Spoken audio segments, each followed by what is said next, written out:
Bueno, Rodrigo, muchas gracias por estar en este espejo de barro.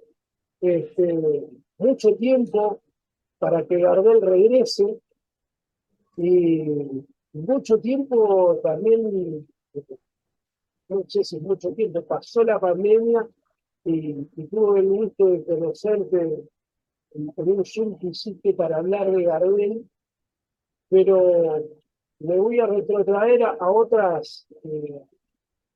Pues estuviste en la tele allá en Uruguay, estuviste en muchos lugares contando esto de lo que fue Gardel en la guitarra, no solo en la guitarra, también en la música en general. La, la, para abrir este espejo de barro y comenzar el programa, eh, contame cómo comenzó esto de Gardel. Bueno, primero nada que te saludo, gracias por la invitación. Como siempre, haciendo el aguante a esta idea, a este proyecto que ya tiene, si bien tiene sus años, pero sigue en crecimiento y esperemos y quiera Dios que no tenga fin. Eh, y esto de Gardel nace principalmente, bueno, como siempre digo, de la admiración, el respeto y el amor no solamente a Gardel y a su obra, que es una obra muy vasta, ¿no es cierto?, de muchas cosas, sino también a los músicos que lo acompañaron a él y que lo influenciaron, a los letristas y también a todos los compositores que él ha grabado. Que bueno, casualmente son los mejores compositores de la música popular argentina, ¿cierto? De la época esa por lo menos, ¿no? Y lo mismo pasa con los letristas, y lo mismo pasa con los guitarristas. Entonces, yo creo que toda la obra de Gardel es una gran alegoría a la búsqueda de la excelencia, a la búsqueda de ser siempre un poquito mejor y dar un poquito más de lo que se puede, ¿no es cierto?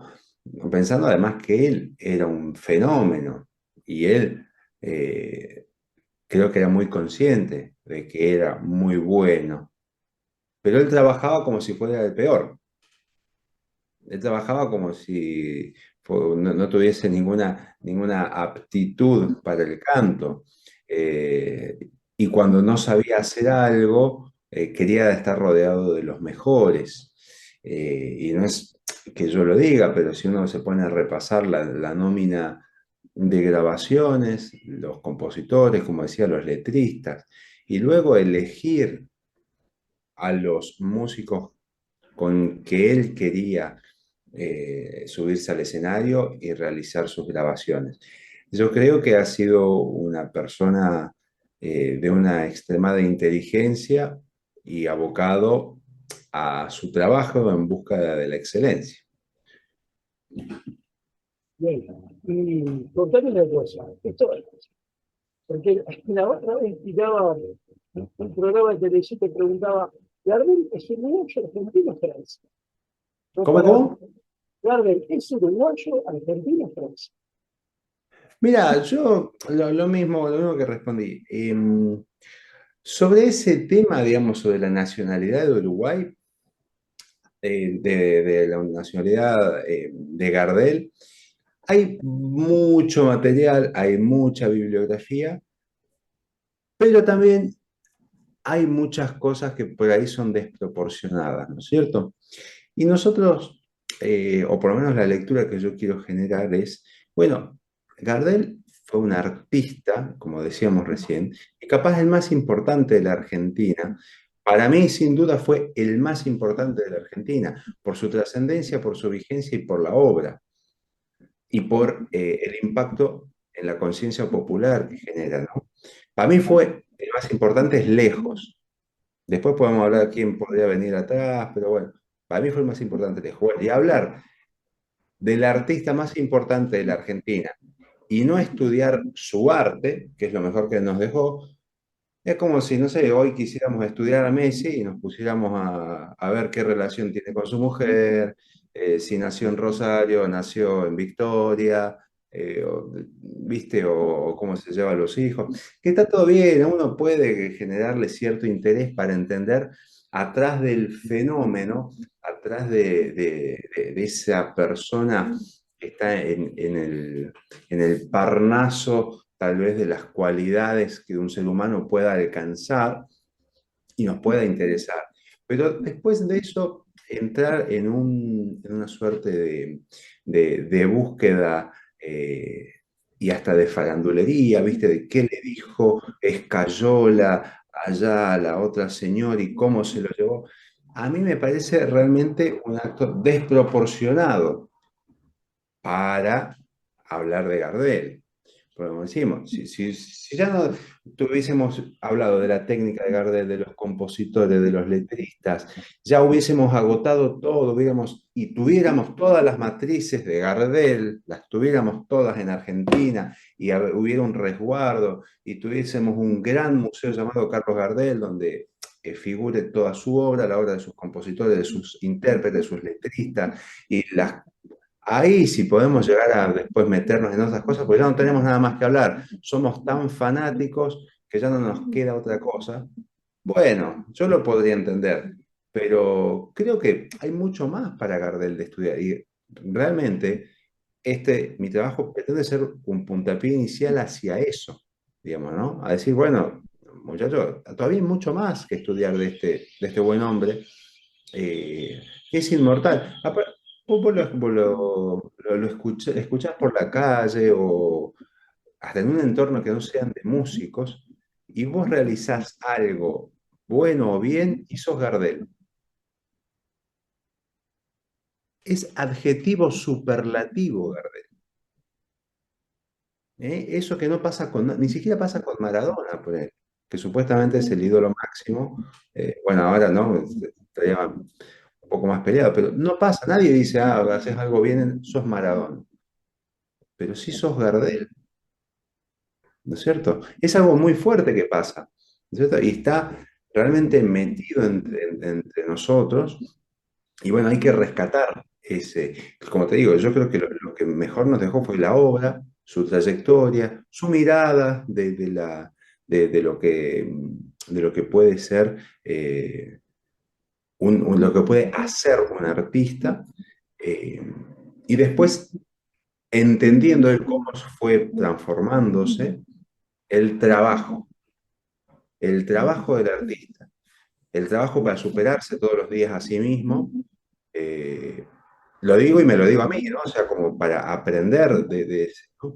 El trabajo para estar siempre atento a la evolución de la música, pero no perder la esencia propia, atento a saber quiénes son la gente que dentro de su área son muy buenos y están en la misma frecuencia que uno, ¿no? De buscar la excelencia, de trabajar incesantemente, de comprometerse con lo que uno hace. Yo creo que eso es muy importante en él. Por eso hablar de la nacionalidad, en principio que no lo sabría decir con certeza, pero es porque algo tampoco me interesa mucho, ¿viste? Para mí me llama decir, yo te digo, es argentino. ¿Por qué es argentino? Y porque cantó como nadie las cosas de nuestra tierra, como nadie. Y fue a Hollywood y las grabó y las inmortalizó, ¿sí? Por eso para mí es argentino. No, muy claro, muy claro. Rodrigo, muy claro. Está bueno porque también, viste, a veces las discusiones sobre Gardel se centran más en eso, en su origen que su obra. Y por ahí hacer este paréntesis y decir, che, loco, mirá que a mí no me interesa el chanelismo, pero sí hice esto y te lo muestro, ¿no? Como hiciste vos, que tomaste eh, la construcción, el conocimiento de lo que fueron las guitarras de Gardel, algo que siempre Te cuento así, en confianza, ya porque estamos en confianza, ya te cuento. Cuando di, no sé qué número de seminario fue, pero lo hicimos en el Instituto Nacional de Musicología Carlos Vega, que está subido todo a YouTube. Eso Sí, lo lo vi. pudimos Sí. Bueno, al finalizar ese seminario, había una persona que viene especialmente todos los años de Valencia a estudiar el tango. Fíjate vos, la locura, ¿no? Es un tipo grande que viene todos los años a estudiar tango y en este momento debe estar leyéndose un libro de tango porque está fascinado con el tango. Bueno, él se acerca, me felicita, me dice, qué lindo, qué bueno, pero me dice, tendrías que haber hablado de las cartas de Gardel a Defino sobre la relación con Aguilar. Y antes que termine la frase dije, no, a mí no me interesa. No me interesa la relación que tuvieron personalmente y por qué, y lo que haya dicho en caliente una persona sobre otra persona que la admiraba profundamente. No, no me interesa. A mí me interesa decir, sí, Gardel lo convocó a José María Aguilar. Gardel grabó obras de José María Aguilar. José María Aguilar le proporcionó un montón de recursos y posibilidades al conjunto. José María Aguilar fue un extraordinario guitarrista, discípulo de Mario Pardo, ¿no? Yo debería en este momento ponerme de pie cuando digo Mario Pardo. Eso es lo que me interesa, lo artístico, lo artístico. Lo personal y después lo que sí puede llegar a tener cierta importancia en el devenir de una historia, pero todavía hay tanto para decir, todavía hay tanto para decir. Y yo esto lo digo así, una suerte de canchereada para vender humo, para generar impacto. Pregunto, ¿cuál es el guitarrista que por lo menos tenemos documentación de que toca con púa alterna en el mundo? No, no, ¿No? no, no, no hay. Claro, si José vos- María Aguilar, guitarrista de Gardel. Ahí está. Y entonces empezamos ya en un terreno donde José María Aguilar revoluciona la guitarra, ¿no? Totalmente. Ni hablar, ni hablar, ni hablar, ni hablar. Porque esto, no, insisto con esto, o sea, es el primer dato que tenemos en video y que sabemos que el tipo está así haciendo púa alterna y algo que posibilita, esto es algo muy técnico, digamos, para la gente Total.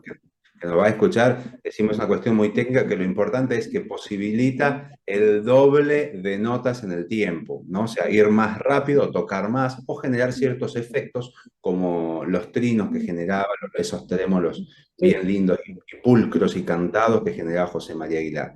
Pero hoy en día se pondera la velocidad y la púa alterna de, qué sé yo, de un guitarrista como Steve Vai o Steve Morse o qué sé yo, Petrucci o cualquiera de esos. Pero sin irnos, perdón que te interrumpa, sin irnos tan lejos al rock, tenemos a Hugo Rivas, que Rivas toca con púa para abajo todo el tiempo. Yo no sé cómo hace, pero él, che, Bueno, pero bueno, él toca vos púa lo para abajo, viste ahí. pe- pero si vos te pones a fijar, mira, voy a agarrar una puita. Hugo lo que hace a veces es se acomoda con un golpecito para arriba. Ah, Claro, claro, ah, porque toca para abajo y por ahí se acomoda, pero el movimiento es tan fino que uno no se da cuenta. bien se Obviamente, va Arturo.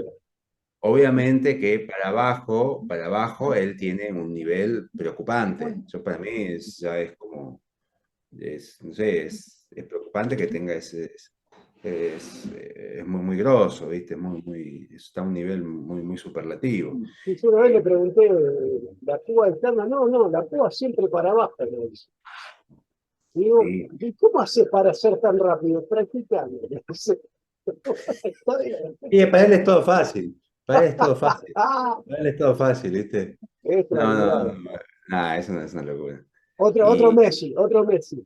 Che, y volviendo suerte, un y poquito. suerte, y suerte que nació acá y lo tenemos acá cerquita y es nuestro y defiende tanto la música argentina, ¿no? Volviendo un poquito a los años, digamos, 20, eh, ¿cómo, para hacer un poco de génesis de lo que fue Gardel y su guitarra, porque sabemos que Gardel hace dúo con Rosano, los dos tocaban, etcétera, etcétera. Pero, ¿cómo podríamos iniciar esta época de las guitarras de Gardel, ¿no? Y que llevan a Carlos Gardel, regresa este, como una especie entusiasta de Superman, ¿no? Donde aparecen esta forma de grabar, que ahora lo vamos a hablar todo esto, esta técnica que vamos a usar para grabar, pero si tenemos que situarnos en esa época, donde Gardel comienza, qué guitarrista fue el protagonista de este inicio. Bueno, en principio, como iniciamos esta charla, yo hice un estudio sobre todos los guitarristas de Gardel en todos los momentos, ¿no? Y me fui encontrando con cosas muy interesantes como los planes que tenía Gardel al finalizar su última gira. Entonces, hablando con coleccionistas, y nacía hasta como una cuestión natural, ¿no? Decir, ¿te imaginas lo que hubiera sido este tango grabado por Carlito con las violas? Después veíamos una publicidad de la última gira, por ejemplo, no sé, en el teatro aquello Apolo de Puerto Rico, creo. Gardel interpretará Mi Buenos Aires querido, Sus ojos se cerraron y Sol tropical, entre otros. Claro, todos los éxitos de las películas, pero que no lo grabó con guitarras, lo grabó con orquestas. Entonces salía, ¿cómo habrá sido eso? ¿Cómo habrá sonado con las violas eso, esos temas? Qué misterio, y se lo vi, bueno, se lo llevó a la tumba, ¿habrá alguna grabación? Entonces le dije, bueno, vamos a tratar de imaginarnos y reconstruir eso, ¿no? Entonces decir, el trío de ese momento era Barbieri, Riverol y Aguilar. Aguilar volvía, ya era una suerte de ya seguramente había transitado él muy inteligentemente otro tipo de recursos y de técnica y había afianzado la arreglística. Barbieri, el tipo más inteligente de los que tuvo Gardel, lo mismo. Y Riverol, que era un tipo que para lo que hacía tenía una admirable solvencia. Entonces, bueno, traté de pensar cómo hubiera sonado ese repertorio, ¿no? Poco de repertorio que dejó inconcluso, no lo pudo registrar, no lo pudo grabar, y algo de lo que sí grabó, pero con orquesta. Y bueno, así salió el disco. La suerte que también tuve fue encontrarme con un loco más loco que nosotros, que es fanático de los micrófonos. Y él tiene los micrófonos con los que los RC-44 con los que grababa Gardel en Estados Unidos, ¿no es cierto? O sea, no tiene el micrófono con el que grabó Gardel, sino el No, mismo no, modelo. claro, el mismo, pero tiene el ¿Se mismo modelo. se entiende, no? Entonces, nos lo prestó, Nate, me lo prestó. Yo no podía creer, yo decía, yo iba con la idea de conocerlo al muchacho, conocer el micrófono, ver la posibilidad remota, y si estaba en mis posibilidades, alquilárselo un par de horitas para grabar algo. Y él me dijo, yo quiero aportar a este trabajo, te lo presto. Se juntaron todas esas cosas y pudimos hacer el disco. Lo que genera Gardel, ¿viste? Lo que genera Gardel. No, no, es mágico, es mágico. Dame un segundo que voy a echar aquí a las perras, porque entran de acá a la puerta, tiene un sistema,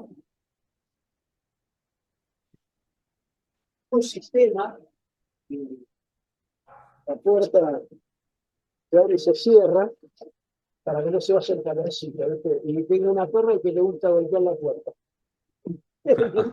Tiene ese berretín, tío. Así que ya está.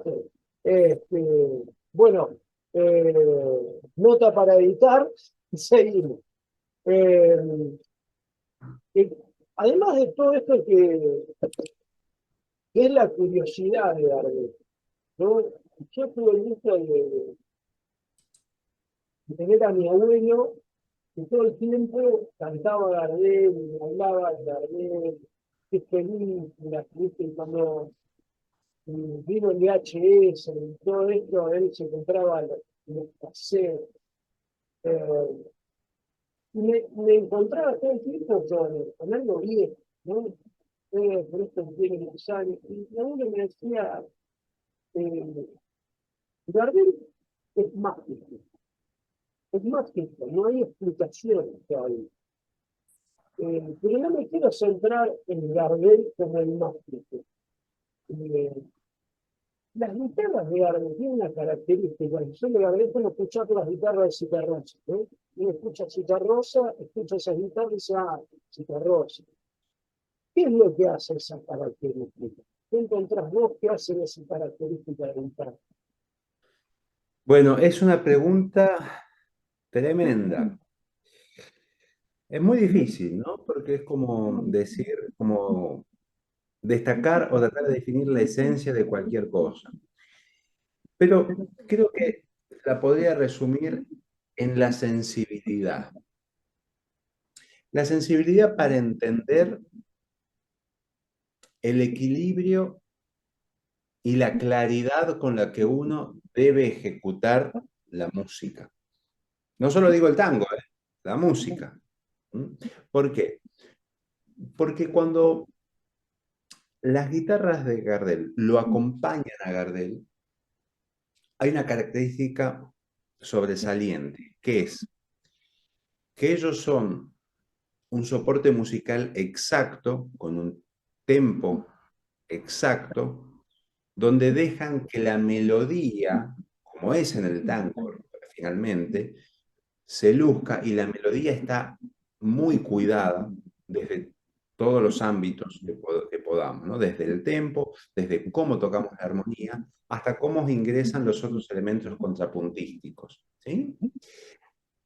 Esa cualidad la tienen las guitarristas de Gardel como nadie, como ningún otro conjunto de guitarras de esa época, ¿no? Y esta comparación la hacíamos con un amigo que él es fanático de las guitarras de Corsini y otro que es de las guitarras de Magaldi. Ahora, uno puede ir a juzgar el intérprete, ¿cierto? Che, este toca mejor, toca peor, toca más, toca menos. Uno puede jugar con el gusto personal, qué es lo que lo sensibiliza más, ¿no es cierto? Pero uno escucha las guitarras de Gardel y hay un momento donde todo es tan perfecto y tan cuidado que sí, bueno, acá hay una decisión concreta que es cuidar la melodía, la claridad y el equilibrio del acompañamiento. Yo creo que esa es la característica fundamental de las guitarras de Gardel, que poco a poco, paulatinamente, desde el 17 que entra Ricardo, hasta el 35, que son las últimas grabaciones con guitarra, eh, está eso y va mejorando esas cualidades. Llegamos a un 33 donde el conjunto de guitarras tiene todo. Siempre digo esto en el seminario. El conjunto de guitarras de Gardel, de ahí del 33, tiene todo, todo, todos los elementos. Ya son cuatro, ¿no? Bueno, pueden hacer acompañamiento, contrapunto, rellenos, de una buena base. Yo creo que ahí está la clave en las guitarras de Gardel. Bien. Y este Gardel, cuando comienza con la guitarra, ¿quién fue el primer guitarrista que se suma a esta campaña? Bueno, yo siempre tomo como registro accesible y primario las grabaciones, ¿no? El primer guitarrista que graba con Gardel fuera de Razzano y de él mismo, o sea, de Razzano y de Gardel mismo, es el negro José Ricardo, ¿m? Que graba a partir del 17, pero hay algunos anuncios publicitarios que ya lo incluyen a partir de 1915, pero mediados de 1915. Antes, Gardel cantando a dúo con Razzano también, hubo una época donde estuvo con Martini y con Salinas, ¿sí? Ellos también Salinas tocaban. era el payador, perdóname. Era Salinas era un sanjuanino sí, que era vendedor de discos y que además cantaba muy bien y tocaba la viola. Era un tipo que era, el vivo era Salinas, le decían, ¿no? Y él entre otras cosas, tocaba muy bien la guitarra, según lo que dicen. Aparentemente ya él tocaba con púa, aparentemente, eso yo no tengo ni fotos ni videos, así que no lo podemos asegurar. Eh, y lo que sí, que lo cuenta Razzano, Salinas fue quien lo instruye a Gardel a cantar a dúo, o sea, a generar una segunda voz en armonía con la voz principal, porque Gardel y Razzano hasta ese momento cantaban solamente en unísono. Claro. ¿Mm? Entonces Saúl Salinas le dice, bueno, no, si van a ser dos, es medio el vicio que canten los dos la misma melodía. Vos te bajás una tercera y engrosan y es más. Y bueno, parece ser que eso revolucionó la cabeza de Gardel, estudió un montón y aprendió a hacer las segundas, ¿no es cierto? Pero no me quiero ir de la Sí, pregunta que me no, hiciste. perdón, yo mal creo. Ricardo, el primer guitarrista que graba con Gardel, del 17 hasta el 21 que ingresa Barbieri, ¿cierto? Y ahí, claro, Ricardo que tenía que hacer todo, más o menos Ricardo tenía que fabricar la falta, tirar el centro, cabecear y atajar la pelota. Tenía que hacer todo. Tenía que hacer la base, las introducciones del solo, los rellenos, tenía que hacer todo. Bueno, Barbieri ahí le aminora el vértigo, digamos, de todo esto que tenía que resolver el solo. Y bueno, ya hay un acompañamiento mucho más efectivo, eh, donde Barbieri pone algo fundamental, que es el marcato y la síncopa tierra, pero sobre todo el marcato, que es el alma del tango, el alma del ritmo del tango. Lo pone Barbieri ahí. Además de sus composiciones, su creatividad, ¿eh? Y ellos están hasta el 27 tocando, o sea, son 6 años, que aparentemente es poco, pero para ese momento es muchísimo, hasta que aparece este señor José María Aguilar. Gardel le dice, señor, yo veo en usted cualidades extraordinarias, quiero que... No le dijo así, ¿no es cierto? No Sí, sé, no, no, no se sabe. yo me imagino. Le dijo, venga a formar parte del conjunto, y formaron Ricardo Aguilar Barbieri, ¿sí? Ahí en este momento, luego Ricardo se abre, hay algunas grabaciones de Aguilar Barbieri, ingresa Riverol y ahí también cambia, porque era otra base, ya era mucho más tanguera esa base de Riverol, era otra cosa, ya es mucho más armadito el asunto. Se disuelve el trío, porque se va a Aguilar, pero lo convocan a Vivas. Y ahí es donde pasa Barbieri a ser la primera y Barbieri a tocar con Púa. ¿Sí? Luego ingresa Petorossi y ahí en el cuarteto, como te decía, ya pasan cosas extraordinarias.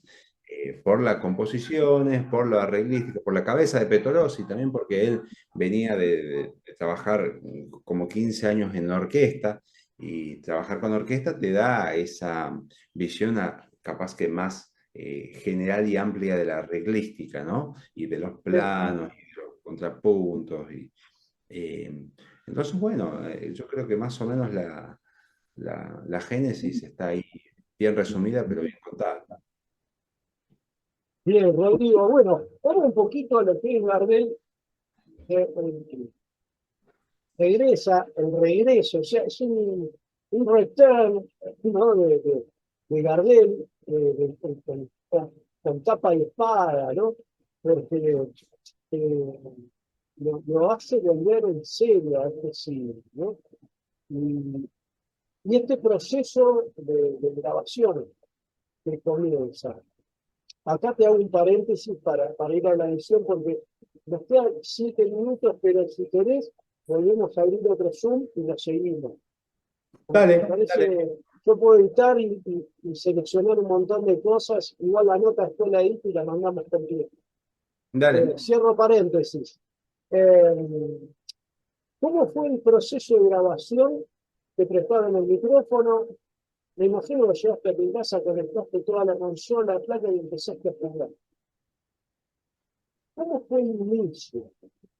Hasta que después vino todo el resto, ¿no?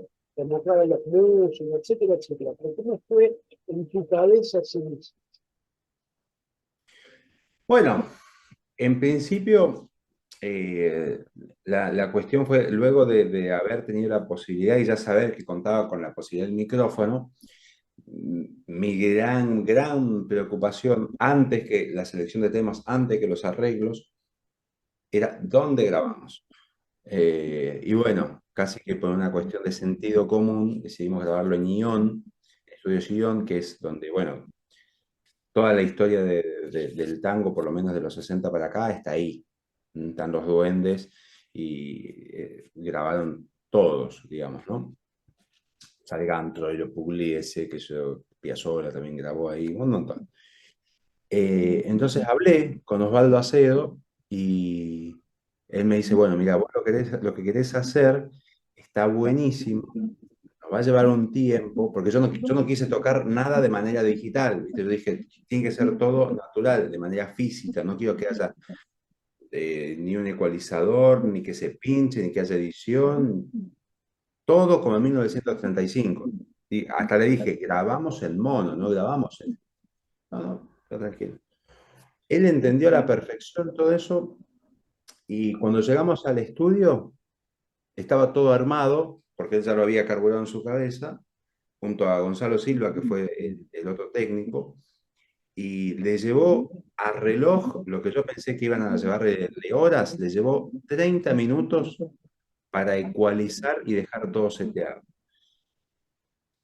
Tremendo. O sea, eso no lo hice yo, lo hizo él, ¿no es cierto? Él puso el micrófono ahí y dijo, bueno, ustedes acá, el cantor acá, ábranse un poquito, ciérrense acá, modificó el ángulo, listo. Una cosa espectacular. Eh, de- Después, bueno, de que yo decidí hacer, de que lo grabamos ahí, que tuve lo que de Osvaldo, sí, fue la elección del repertorio muy difícil, me ayudaron coleccionistas, me ayudó Pablo Taboada, sobre todo, dándome las partituras de los temas. Eh, Después los arreglos los hice todo yo, imaginándome qué es lo que hubieran tocado los muchachos. Yo ya venía trabajando con Leonardo Pastore, que es el cantante gardeliano para mí más importante y de mayor condiciones técnicas también. Y con los muchachos, Mariano Escobar y Pablo Suárez, lo mismo, venimos trabajando hace mucho y entienden el concepto a la perfección. Entonces, respecto a eso, no, yo estaba totalmente tranquilo y relajado. Eh, Luego, para los arreglos, bueno, fue así, imaginar, sentarme a escribir, viajar todo el tiempo al 35, 34, ver los recursos que utilizaban. Y bueno, así salió. Y salió todo muy rápido, todo muy rápido. Fue una cosa, fue una fiesta realmente, una fiesta, la pasamos bárbaro. eh, Estuvimos muy relajados, hicimos 3 tomas de cada tema, elegimos la mejor y esa es la que está en este momento compartida en las plataformas digitales. Bien, todo estas charlas que vos fuiste siempre fueron el motor para pensar esta interpretación y estos arreglos compositivos. Perdón, ¿cómo? Todas estas charlas que hubo, los seminarios, estos Sí. encuentros, fueron el motor que te llevaron a ese lugar para arreglar las guitarras, pensarlo, o ya lo tenían. eh, No, yo creo que fue una cosa de propia, viste, de una investigación que uno arranca con 2 o 3 preguntas, capaz que va respondiendo una, pero nacieron 5 o 6 más. Y es una cosa donde, bueno, uno finaliza la investigación teniendo más preguntas de las que inició, ¿no es cierto? Y con ello también las ideas y las cosas que va generando al meterse en ese mundo. Y no, fue una sucesión de pensamientos, de ideas, de actos, de inspiraciones. Se fue todo dando de esa manera. Es algo que sinceramente no lo había pensado o armado así. y bueno, volviendo a la grabación, ¿qué elementos encontraste que te asombraron? No esperabas inclusive de la grabación. Porque uno, nada, pone el micrófono y más o menos se imagina la actualización, qué micrófono va, no va. y para mí, o sea, nosotros, como te decía, después hicimos algunas tomas, tocando, que yo ya acomodado. Cuando Osvaldo dijo, ya está todo ok, hagan una primera pasada en serio para ver cómo se graba. Hicimos la primera, salió muy bien, que lo primero que grabamos fue Los ojos de Mimosa. Eh, Dice, bueno, vengan a escuchar. Fue emocionante, fue realmente para todos, fue emocionante por la calidad, por el sonido, por la calidez del resultado final. Y no podíamos creer que solamente con un micrófono, estando a 2 metros cada intérprete, sonara como las grabaciones de Gardel. Muy Bien, bien. ya estamos. Entonces estábamos en Unión, ahí grabando, sensaciones múltiples, pero si bien las guitarras son son las grandes protagonistas del proyecto este, pero ¿quién fue? ¿Y cómo elegiste a quien iba a interpretar a Gardel? Bueno, eh, yo, como te decía anteriormente, cuando inicié este trabajo, yo me acerqué a Leonardo Pastore, que es, yo creo, uno de los intérpretes, cantantes, ¿no? Más destacables de la canción popular argentina. Un tipo con mucha versatilidad, mucha sensibilidad, pero con unos recursos técnicos admirables. Cosas que si las digo sin poner nombre, son las que tenía Gardel, ¿no es cierto? Una sensibilidad admirable para todo, para toda música popular y además unas cualidades técnicas asombrosas. Entonces, además él que es un gardeliano, él es fanático obviamente de todo lo gardeliano, se sabe todo, conoce todo, escuchó todo y al enterarse de este trabajo decidió colaborar conmigo por la originalidad que supone. Y bueno, hicimos el primer disco, Las guitarras de Gardel, y cuando estuvo esta posibilidad de grabar con este micrófono, él dijo, sin pensarlo, ¿sí? Contá conmigo, vamos a grabar lo que no llegó a ser Carlito. Así que eso fue realmente muy fácil, muy fácil. Yo sí fui pidiendo algunas cositas estéticas ya, ¿no? Decir, bueno, estas cosas que ya Gardel las tenía súper explotadas en el 35, vamos a destacarlas, ¿cierto? Algunas cualidades interpretativas, más que nada, ¿no? Eh, de las cuestiones del fraseo, que ya era algo realmente excelso ya en esa época. Fui pidiendo esas cositas, pero detalles, detalles. Pero fue muy fácil, eso fue muy fácil. Sí, Rodrigo, una pregunta que no tiene que ver con la grabación, que tiene que ver con el envío de aquella época, porque en aquella época, hoy por hoy tenés retornos, consolas de 160.000 canales, y mierda, tenés un montón de cosas. Pero en aquella época, yo para poner un poquito en sintonía a quien nos está escuchando, eh, de llevarlo a aquella época, ¿no? ¿Cómo, cómo hacían los músicos para retornar lo que tocan, para cantar, ¿no? Porque no había equipo, no había equipamiento en vivo. Y mi abuelo me decía que Gardel era extraordinario escucharlo en una sala. ¿Qué características hay ahí con respecto a la época? Bueno, Gardel creo que recién pudo amplificar, recién en Colombia tuvo la posibilidad, una amplificación, Sí, sí. aparte entendamos, de haber sido súper primitiva para nosotros, ¿no? De las primeras. Pero toda su carrera y toda su formación la hizo sin amplificación.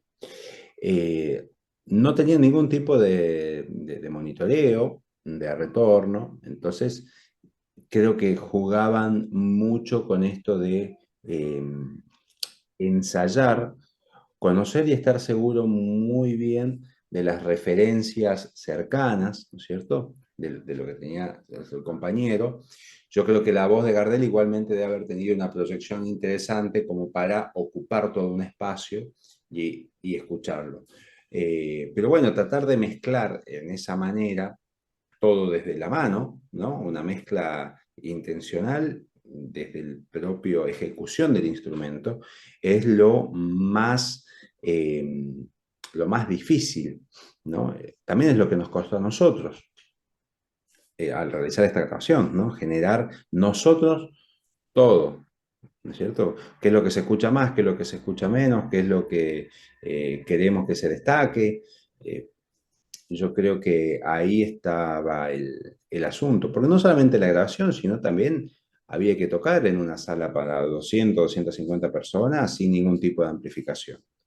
Eh, bueno, así se generó y así se gestó esta estética y esta manera de tocar la música tan admirable por mí. Bien, volviendo un poquito a la grabación, este, cuando usaron, puede ser que usaron un sistema que era como un cono, y después el micrófono legendario, ¿no? Claro, para separarlo en dos diferentes etapas. La parte acústica es donde no existía todavía micrófono, ¿sí? O sea, se grababa directamente con unas bocinas fonocaptoras, que son como unas cornetas que iban directamente a una aguja que trazaba el surco en la cera, ¿sí? O en el cilindro de cera o en la torta de cera para hacer ya el disco, ¿no? Pero el soporte cambió de forma, pero era el mismo material y la misma tecnología. No había ningún tipo de microfonía, ni de mezcladora, ni nada. Era como el sonido iba, se imprimía en la cera y después pasaba la etapa ya así de producción de disco, de cilindro, lo que fue. Eso fue hasta el 26, no solamente acá en Argentina, sino en todo el mundo, ¿no? Era la tecnología de grabación que se utilizaba en todo el mundo.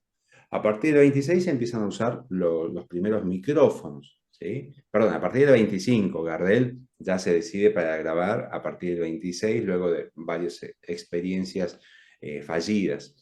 Eh, a partir del 26 en adelante, ¿Por qué sistema pasó? eléctrico. Perdón. La verdad que yo no sabría decirte porque hay algunas cosas que seguramente a él no lo dejaban contentos en cuanto al resultado final, ¿no? Porque él graba en el 25 en Barcelona, graba con el sistema eléctrico, con Ricardo, solamente con Ricardo porque Barbieri no viaja ahí, vuelve, pero cuando regresa sigue grabando en sistema acústico.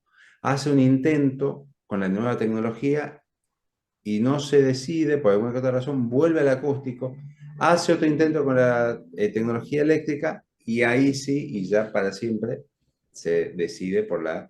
Yo creo que debe haber sido una cuestión de que las cosas se iban acomodando, ¿viste? Se iban acomodando, ¿viste? Que la tecnología, eh, que se le encontraron ahí algo a todo el mecanismo de que sí funcionaba mejor, cuando Gardel se decide, ya graba para siempre mediante sistema eléctrico. Y bueno, ya ahí sí eran con micrófono, pero desde el micrófono hacia el soporte seguía siendo de la misma manera, ¿no? Una aguja que imprimía en un soporte el sonido, no es que iba a una consola de canales, se mezclaba, no, eso viene mucho después.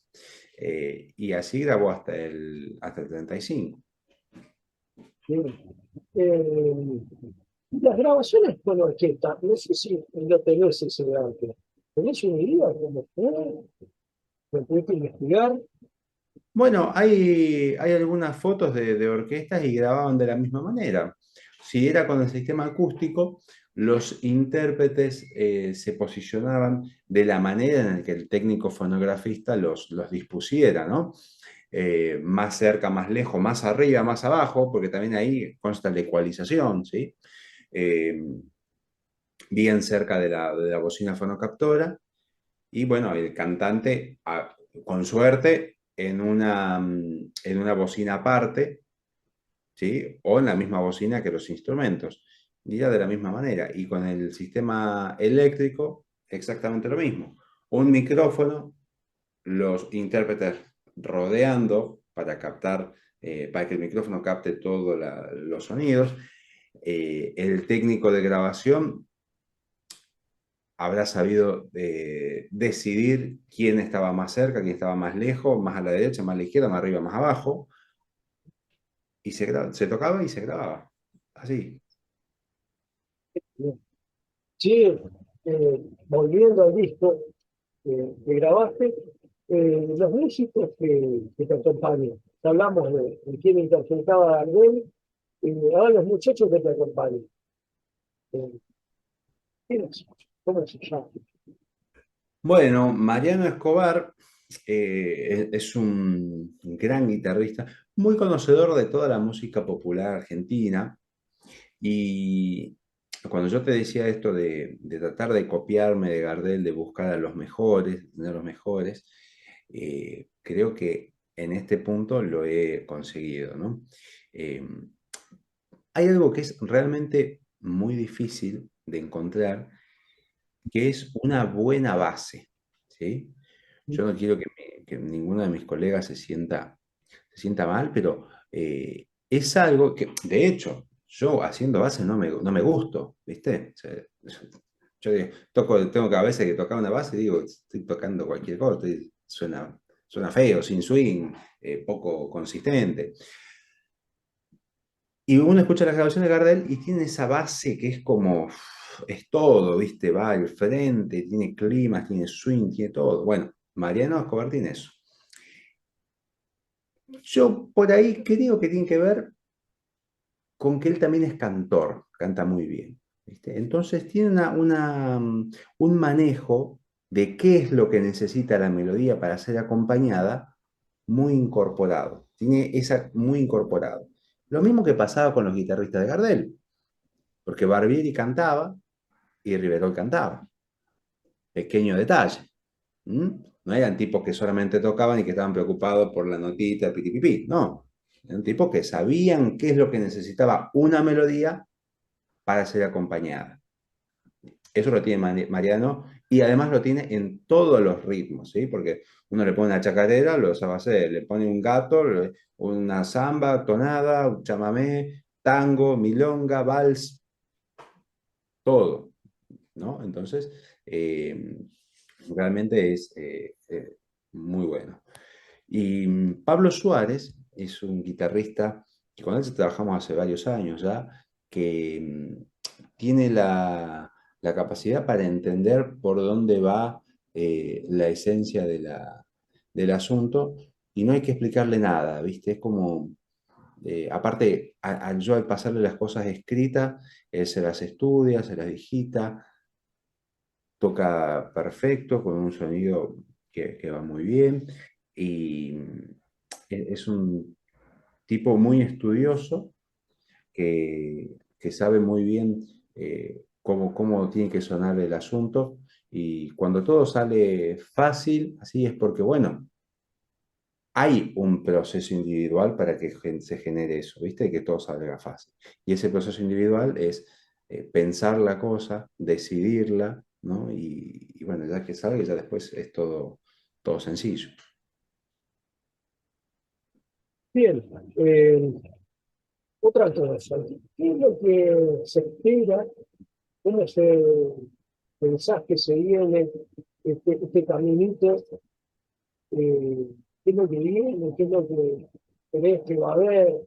Expectativas con respecto a este trabajo de la red regresiva. Bueno, yo me voy manejando como todo surgió esto, ¿no? O sea, no cerrándole la puerta a nada de lo que venga.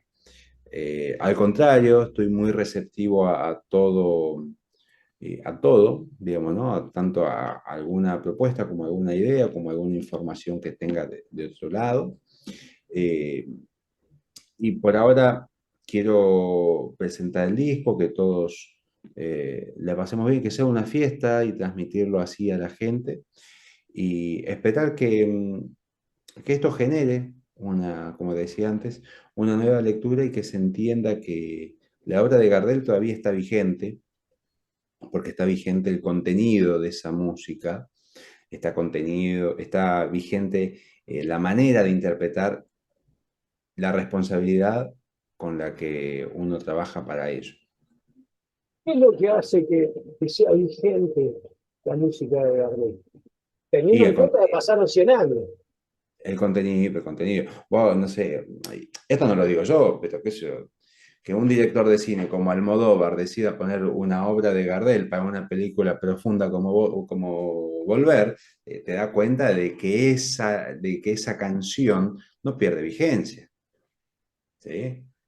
¿Se entiende? O sea, si eso conmueve en otra parte del mundo a una artista de un grado de elaboración tremendo como es Almodóvar, quiere decir que, bueno, algo tiene que sensibilizar, ¿no es cierto? Y así pues, te puedo decir un montón de cosas. El contenido de toda la obra de Gardel es muy profundo, ¿no es cierto? No solamente el tango, sino también las canciones criollas. Ahí está toda la vida del ser humano, ¿no? Todas sus miserias, todas sus virtudes, todos sus aciertos, todas sus derrotas, todas sus pasiones. Está ahí. Pasa que también hay que en tener ¿cómo se llama? La amabilidad, ¿no? Para ir a esa grabación y tratar de entenderlo, ¿sí? Porque hay un limitante muy poderoso, que es el paso del tiempo, ¿sí? Y la tecnología de grabación. O sea, uno escucha, oh, qué embole escuchar un disco acústico porque tiene el ruido de la púa y todo es una frecuencia así, que no se escuchan los graves. Está bien, pero uno que cuando pasa esa barrera y entra en contexto y trata de viajar en el tiempo, queda fascinado. Y no lo digo yo porque soy un fanático de esto, sino que me pasa con gente que no está acostumbrada a las grabaciones acústicas, por ejemplo, o a las grabaciones antiguas, y cuando uno le cuenta todo esto y entiende y cómo viene la cosa, ya esa barrera de todo lo que te dije de la grabación se cae. Y cuando decís, bueno, mira, acá este compositor habla de esto, estos recursos melódicos, el acompañamiento, la técnica de Gardel, el contenido del texto, ¿viste? Porque a veces el tango tiene, y más en esa época, y las canciones criollas también, aparentemente hablan de alguna cosa, pero está ahí algo profundo atrás, ¿viste? Hay algo muy, muy profundo, hablan de la existencia, hablan de las pasiones humanas más profundas, hablan de las inquietudes humanas más profundas, ¿cierto? Y eso no pierde vigencia nunca. Totalmente, totalmente. Eh, o sea que se me vino una inquietud a la cabeza y se me fue. Pero vamos a dejarla ahí este, y ya. Eh, ¿qué, qué sucede? ¿Por qué ves vos eh, en esta magia que tiene Gardel? Porque, a ver, en el mundo yo creo que en algún momento, en este momento se está escuchando a Gardel en alguna parte del mundo, ¿no? Es mi teoría. Eh, y me pongo a hablar con otros músicos, y gente que me gusta Gardel, investigadores, y me dicen lo mismo. Sí, en algún lugar del mundo se está escuchando Gardel. Pero ¿por qué motivo nosotros no tenemos el acceso a escuchar algo? Más allá, sabemos que pasan los medios de comunicación, sabemos, pero muchos jóvenes eh, no saben quién está ahí, o no se animan a romper esa barrera que vos decís, che, mirá, prestá atención acá. Esto es como buscar un disparador para poder llegar a mi hijo y decirle, escuchá Gardel, ¿no? Desde ahí lo hablo. O aquella señora que dice, Gardel es música de hace 100 años, ¿cómo podríamos llegar a ese grupo de chicos, de personas adultas? ¿Qué crees vos que hay ahí? Bueno, yo creo que hay un proceso, esto ya es muy profundo, ¿no? Pero un Sí, proceso sí, sí. de desculturalización tremendo, digamos, ¿no? No, no por ser reaccionario a la modernidad ni a las cosas nuevas. Eh, o sí, porque si esas son, o sea, si las cosas que nos imponen desde un mercado y desde una industria que pretenda cortar los lazos con nuestra identidad, ahí sí yo asumo el papel de reaccionario sin ningún tipo de problemas. Porque es lo más rico que tenemos, nuestra cultura, nuestra identidad, ¿sí? Algo que sensibiliza. Cuando uno pasa esta barrera, como decíamos, es imposible que el ser humano no se sensibilice y no se conmueva con estas cosas. Y me pasa con gente joven, o sea, yo me considero joven porque tengo 35 años, pero me pasa con chicos de 20, de 25, que cuando escuchan Gardel se quedan conmovidos. Cuando uno les cuenta y dice, bueno, esto fue así hace 100 años, ¿verdad?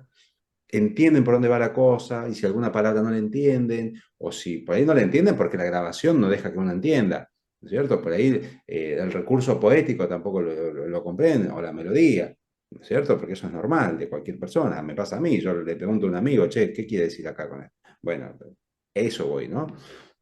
Conmueve, ¿sí? Y tiene que ver con nosotros, con nuestra identidad, con cómo se criaron nuestros padres, nuestros abuelos, las vivencias de ellos, la historia de este país, ¿sí? Eh, y eso no hay con qué darle. Eso es lo que lo hace también vigente a Gardel, porque fue un gran historiador Gardel, ¿no? No historiador porque asuma el papel de contar la historia, sino porque nosotros la interpretamos a través de él también, ¿sí? Porque le cantó al Buenos Aires y a toda la llanura. Entonces tenemos un testimonio de los artistas muy lindo. Yo creo que tiene que ver mucho con eso. Hay cosas que, como te decía, es una larga charla y no tengo la certeza, solamente estoy esbozando ideas ahí sueltas en esta criminal mañana del lunes, pero creo que puede venir por este lado. Bueno, increíble. Bueno, eh, no, es buenísimo abordar a Gardel, pero que se me ríe, siempre me generó muchas cosas, Gardel. De hecho, yo tengo visto que son del 43, eso que se cae en el piso y se rompe, ¿viste? Y cuando tengo mi tuba especial, ¿viste? Le pongo allí, te pongo mi tuba especial y escucho Gardel. Y lo que me pasa, que está el tipo ahí adentro.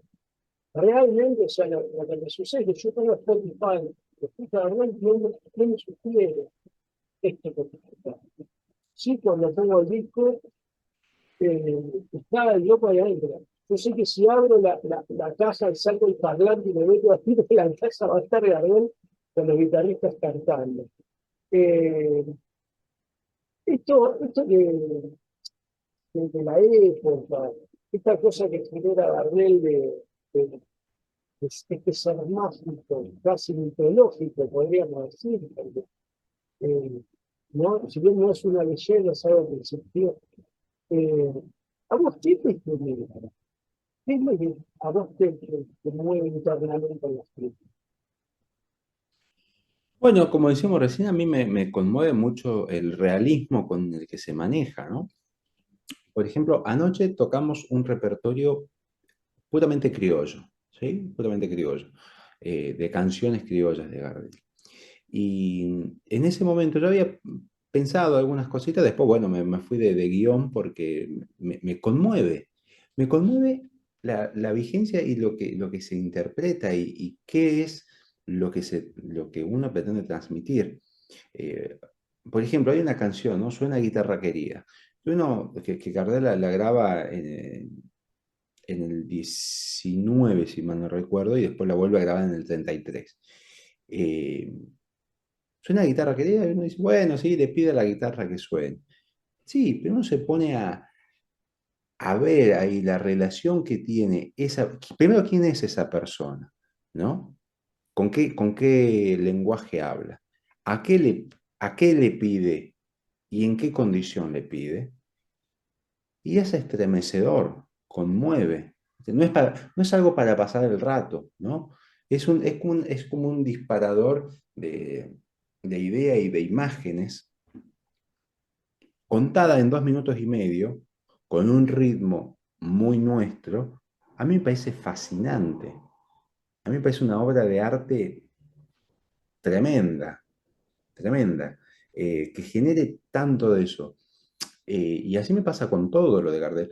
No sé, mi señora a veces me escucha, porque escucha, ¿no? Que estoy acá en casa, y una vez yo estaba escuchando un tango, que es un tango que, bueno, que, con el que Gardel le pone cierta dramatismo al texto.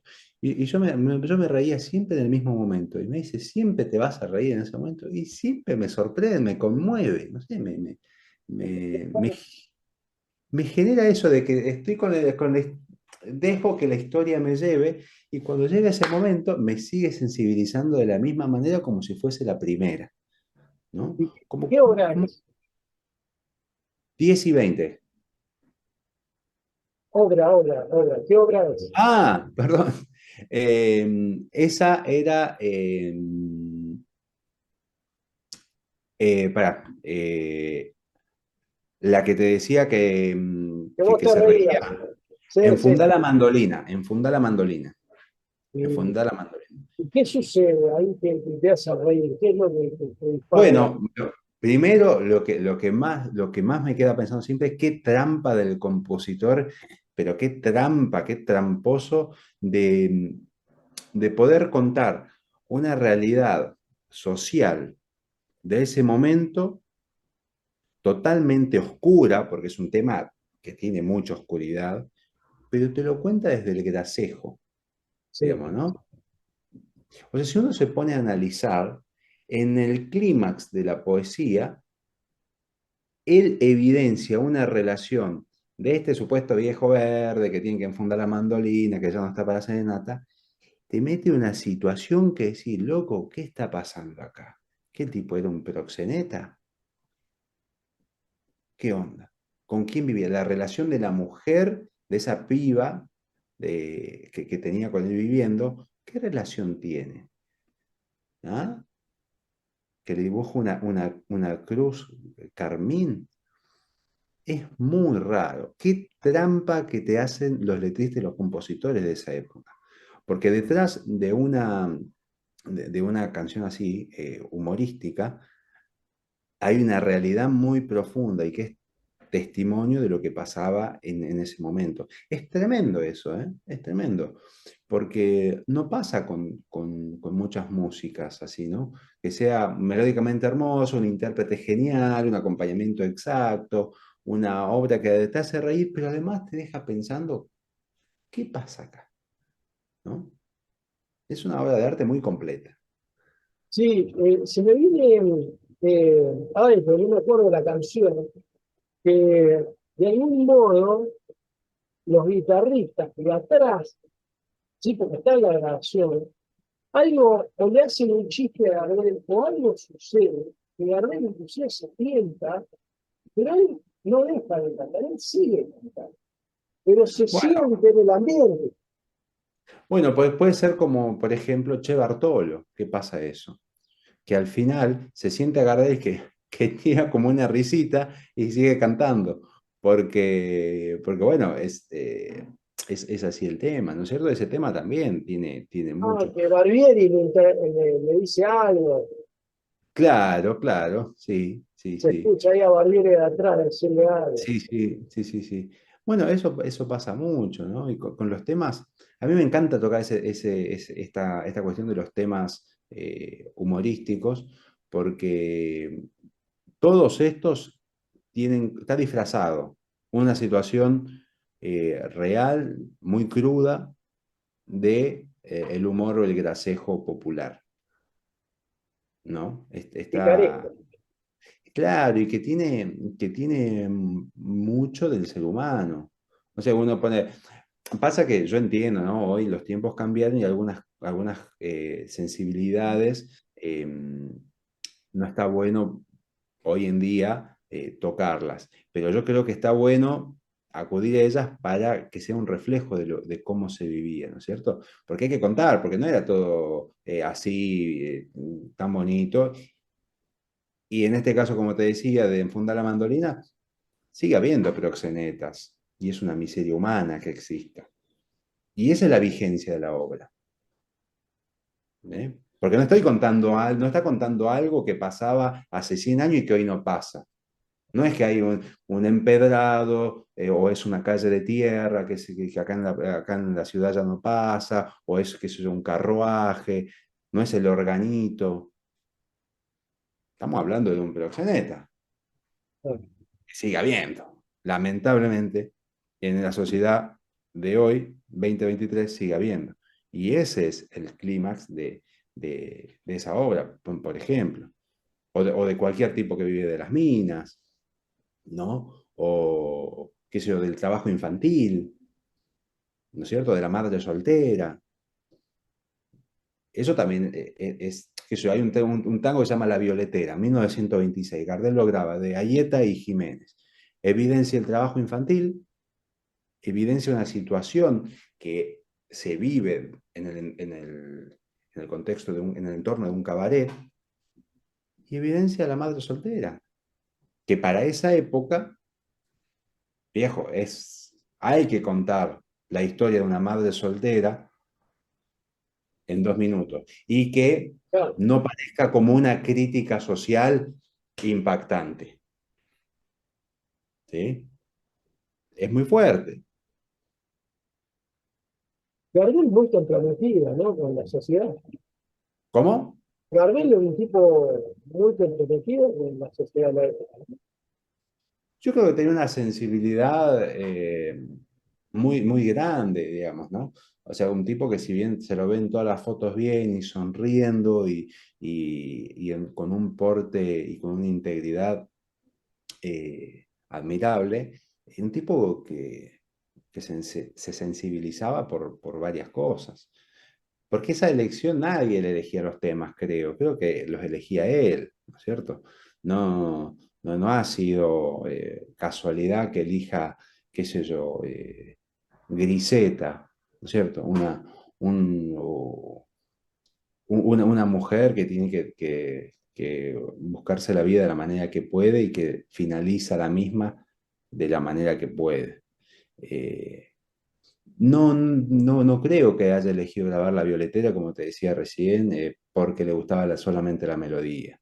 No creo que haya decidido grabar Pan porque era amigo de, qué sé yo, de Celedonio. Que sí, era amigo, pero no creo que solamente haya eso. No creo que haya grabado al pie de la Santa Cruz sin saber de lo que hablaba ese tema. Por diosero, porque era amigo de Barbieri. No, Eh, no. Rodrigo, sabiendo, ¿no? De que Gardel, ya en la última gira, él, por lo menos lo que tengo entendido yo, ya no quería viajar, ¿viste? Y quería quedarse cantando más para las radios, no moverse tanto. ¿Y qué canciones, el repertorio que él hubiese elegido, el cual no grabó? Sí, lo pudo grabar, pero bueno, ya sabemos lo que pasó. ¿Qué, qué sabes vos? ¿Por qué querés vos? Por lo menos decirme dos canciones que es difícil, ¿no? Decir dos canciones que Gardel hubiese grabado. Bien, yo creo que una de ellas es la que grabamos en el disco, Vida Mía, porque ya estaba apalabrado el asunto con Fresedo y un intento trunco de interpretarlo en Estados Unidos con la orquesta de Toscanini, dirigida por Fresedo, ¿no? En ese momento, y que había estado apalabrado hacerlo.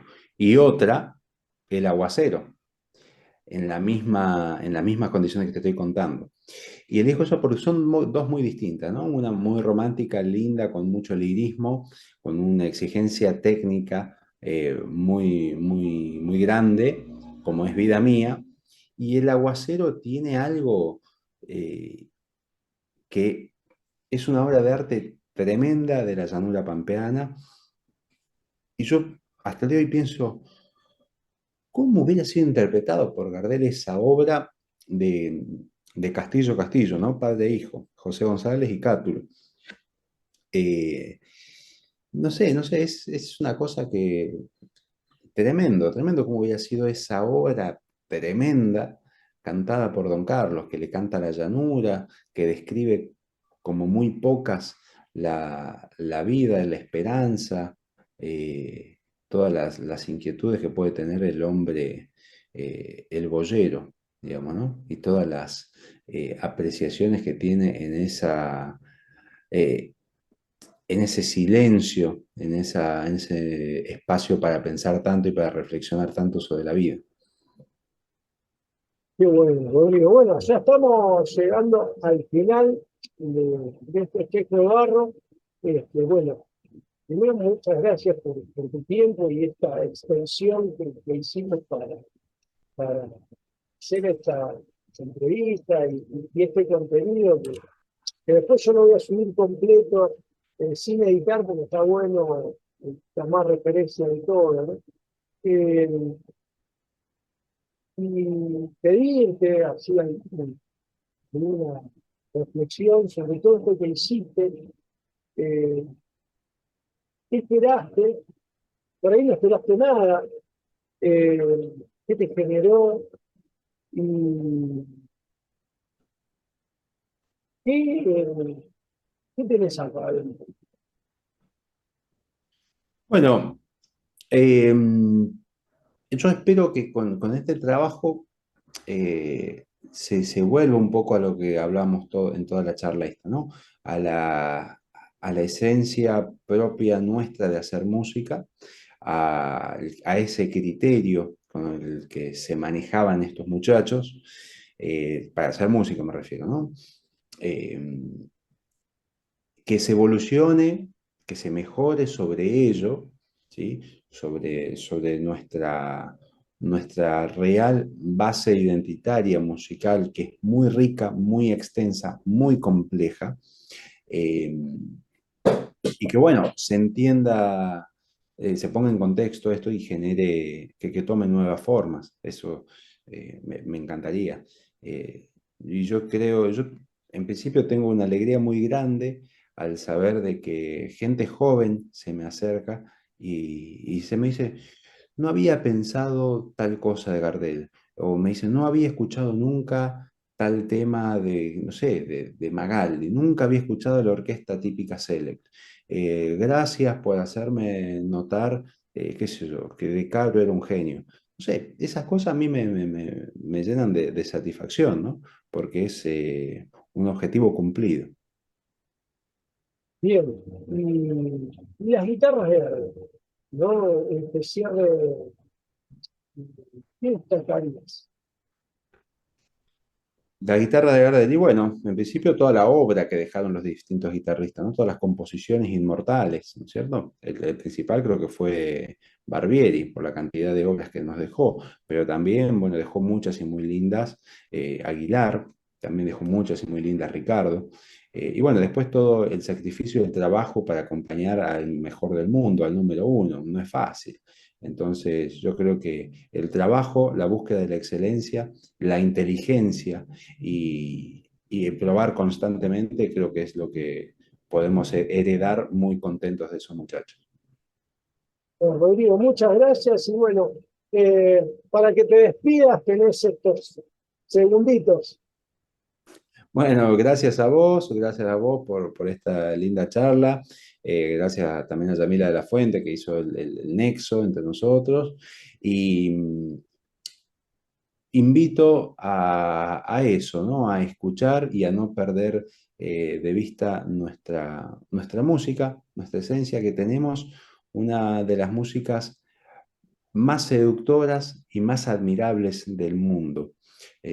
No lo digo solamente por ser fanático, sino porque veo lo que genera en la gente esta música de excelencia, una música popular de mucha excelencia en todo ámbito. Así que los invito a que la sigamos descubriendo. Muchas gracias, Rodrigo, nos vemos. Abrazo Chao, grande, querido. A nos otro vemos. para vos. Cabal, acá.